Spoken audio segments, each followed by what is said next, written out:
Assalamualaikum warahmatullahi wabarakatuh. Kami dari kelompok 8 akan mempresentasikan tentang value chain.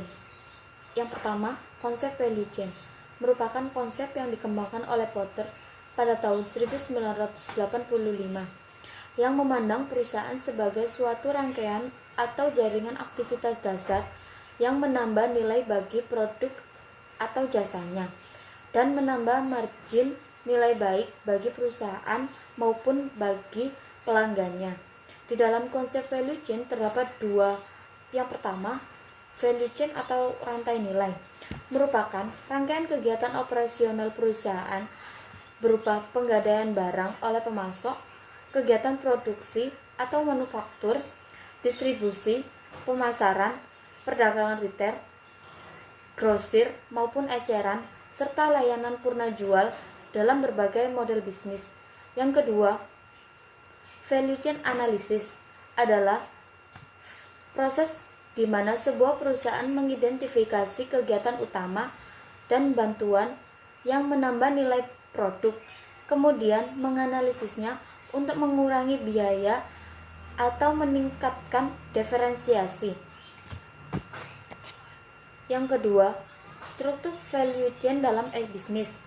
Menurut Michael A. Porter, sebuah rantai nilai adalah rangkaian kegiatan untuk operasi perusahaan dalam industri yang spesifik untuk menciptakan nilai dan keuntungan kompetitif bagi organisasi. Rantai nilai mengkategorikan aktivitas umum nilai tambah dari sebuah organisasi. Yang pertama, kegiatan utama mencakup logistik masuk, operasi atau produksi, logistik keluar, yang pemasaran, penjualan atau permintaan, jasa atau pemeliharaan. Yang kedua, kegiatan dukungan meliputi manajemen infrastruktur administratif, manajemen sumber daya manusia, teknologi, dan penggadaan. Porter mengemukakan ada 3 aktivitas dalam menciptakan keunggulan kompetitif suatu perusahaan. Yang pertama, direct aktivitas, yaitu aktivitas secara langsung terlibat dalam penciptaan nilai bagi pembeli yang meliputi perakitan, pembuatan komponen, operasi tenaga penjualan, periklanan, desain produk, dan rekrutan. Yang kedua, indirect aktivitas, yaitu aktivitas yang memungkinkan untuk dilakukannya aktivitas langsung secara terus-menerus, meliputi pemeliharaan, penjadwalan, dan administrasi. Yang ketiga, quality assurance, yaitu aktivitas yang menjamin mutu aktivitas lain, meliputi inspeksi, pengujian, pemantauan, pemeriksaan, pengerjaan, dan perbaikan mutu. Selanjutnya akan dijelaskan oleh Kak Salwa. Assalamualaikum warahmatullahi wabarakatuh. Saya Anissa Salwa. Di sini saya akan melanjutkan presentasi dari Mbak Aisyah terkait dengan value chain.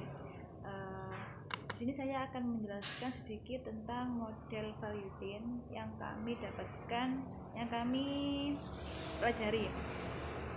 Ada 2 model value chain. Yang pertama yaitu value chain modelnya McKinsey, yang kedua value chain modelnya Porter. Untuk yang pertama yaitu value chain model McKinsey. Di sini saya contohkan dari perusahaan rental mobil. Nah, untuk modelnya bisa kalian lihat di PPT ya. Di sini untuk poin-poin yang saya ambil dengan poin-poin yang ada di PPT itu berbeda. Jadi tidak semua perusahaan patokannya harus seperti ini poin-poinnya, tidak bisa dirubah poin-poin apa aja yang akan dianalisis. Nah, seperti itu, tergantung perusahaannya apa yang akan dianalisis. Nah, seperti itu. Di sini untuk poin pertama yaitu teknologi. Ternyata di teknologinya rental mobil itu microchipnya baru, kemudian peningkatan wifi-nya juga sudah ada, kemampuan 5G-nya juga sudah terpenuhi. Kemudian di marketing dia menggunakan desain warnanya, kemudian di desain boxnya bagaimana sehingga menarik konsumen. Nah, seperti itu. Di pricingnya, harganya, ternyata harganya dia tidak sama seperti harga di produk-produk lainnya. Nah, kemudian di manufacturingnya ada perkiraan periode, kemudian amortisasi investasi, ada pembaruan teknologi, yaitu masuk pada manufacturingnya. Di distribusinya mereka menggunakan retail. Nah, terakhir di servisnya mereka lebih mengutamakan pelayanan si pelanggan sehingga menjadi pelanggan yang loyal. Nah, seperti itu. Kemudian kita lanjutkan pada value chain model importer ya. Di sini saya contohkan yaitu PT Sekar Laut, yaitu perusahaan kerupuk udang. Nah, untuk modelnya nanti bisa kalian lihat di PPT. Nah, di situ banyak poin yang harus dianalisis ya. Untuk yang pertama yaitu infrastruktur perusahaan. Nah, di dalam itu nyata apa aja? Ada staf keuangan, kemudian legal service dan auditor. Di MSDM-nya ada HRD, diklat dan trainer. Di pengembangan teknologinya sudah menggunakan ARD dan desain, kemudian dan R&D. Di procurement-nya mereka menggunakan purchase. Nah, kemudian di logistik ke dalam, nah itu ada tahap-tahapan dari logistik ke dalam, kemudian operasi, kemudian logistik keluar, pemasaran dan pelayanan. Yang pertama yaitu logistik ke dalam. Di dalamnya mereka ada gudang penyimpanan bahan baku, kemudian suppliernya bahan baku. Di operasi mereka menggunakan tenaga produksi baik menggunakan mesin atau manusia. Di logistik keluar bagaimana distributornya. Nah, untuk itu distributornya ini banyak macam-macamnya ya, dari dikontrol, kemudian di bagaimana kemasannya sehingga perusahaannya itu pada tahap distribusinya. Di pemasarannya mereka menggunakan iklan, film, sponsor, sosmed, dan menggunakan outlet. Di pelayanannya mereka juga punya pelayanan tersendiri yaitu pelayanan PT Sekar Laut Advisor. Nah, itu contoh dari value chain model importer. Terakhir yaitu arsitektur e-business. Arsitektur itu sama seperti strategi perancangan. Jadi sama seperti kita merancang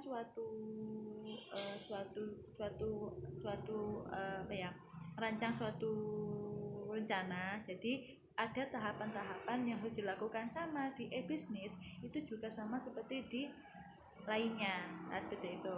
Apa aja, bagaimana arsitekturnya? Ada perencanaan, ada pelaksanaan, ada evaluasi, ada pengendalian, ada peningkatan.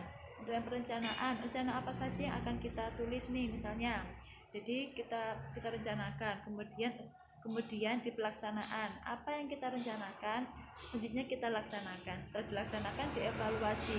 Setelah dievaluasi ternyata ada kekurangan, ada kesalahan. Nah, di situ nanti ada pengendalian, dikendalikan bagaimana sekiranya dari evaluasi itu bisa mencapai pada peningkatan yang kita inginkan. Nah, seperti itu. Nah, itu terkait dari arsitektur e-business. Jadi sama seperti lainnya, yaitu strategi rancangan sebelum kita membuka atau melakukan e-business. Nah, tahapan-tahapannya sudah kami share di PPT.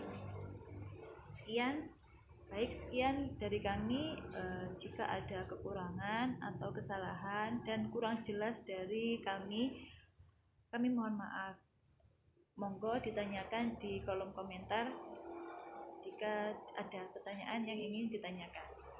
Assalamualaikum warahmatullahi wabarakatuh.